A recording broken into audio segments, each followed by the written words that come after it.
Managing your sales team in Unleashed could not be easier. This I found by clicking Settings, System, Salesperson.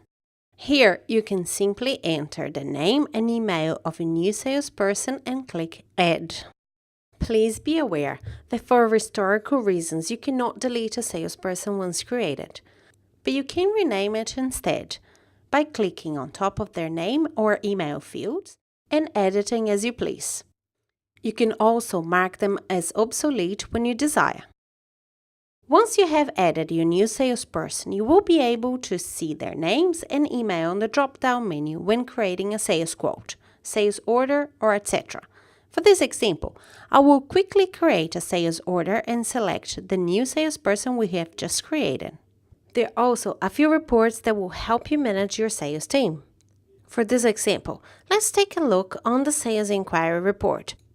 Here, we can filter by salesperson or customize this report by clicking on Show Toolbar and Hidden Columns.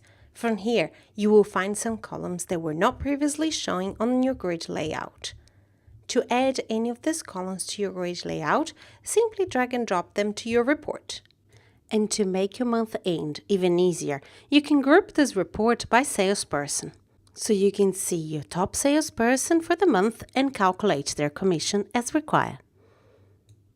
Thanks for watching.